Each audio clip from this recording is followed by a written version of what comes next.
video is all about how do we calculate percentages at QuickGo. For example, 77% of 64, which means it is 77 by 100 multiplied by 64. Now when we multiply 64 and 77, we end up getting 7 4s are 28, 2 7 6 are 42, 44, and we get the same values when we multiply it. So the total comes out to be 49.28, which means 4928 divided by 100, and my value becomes 49.28. Now this long method of calculate 77% of 64 does not work.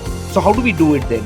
Now 77% can be written as 50% plus 25% plus 2% of 64. Now let's understand it carefully. 50% of 64 is half of it, which is 32. 25% of 64 is half of 32, which is 16. Further 2% of 64, 1% will be 0.64 and 2% will be multiplication of it. So even if we try to reach to a closest value, 32 plus 16 gives me 48, plus 0.64 multiplied by 2 will be another 1.28 for me. If I want to achieve the exact value, I will be able to add it and get to the answer. Please do understand that while I was explaining this question, I was writing the values. If you will be solving it, it will be without pen and paper. And also, you are not required to reach to the exact value. Even if a response which is close to 48 and the options are far apart, it will be okay if you reach to 48 to get the value. Let's look at another question. 52% of 102. Now 52% of 102, which can be written as 50% plus 2%. 50% of 102 will be half of it, which is 51, and 1% of it is 1.02, thus 2% will be 2.04, and therefore my answer becomes 53.04 to be precise. Once again, you can look to estimate it out. The third question that I want to discuss is 90% of 108.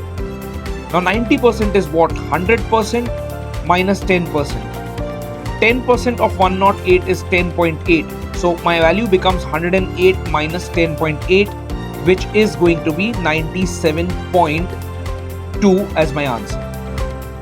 One last one, so as to give you more confidence around such questions. 28% of 256. 28% of 256, which is 25% plus 3%. 25% is nothing but 1 by 4 of this. So when I divide 1 by 4 of 256, it gives me 64. 1% is 2.56. And therefore 3% will be something like this. So 2.5 multiplied by 3 will be 7.5 plus 64 will give me somewhere around 71.5 as my approximate value to the question. So that's how we can calculate the percentage calculations with least amount of multiplications that we do. That's how we can calculate the percentage values without doing the actual multiplication.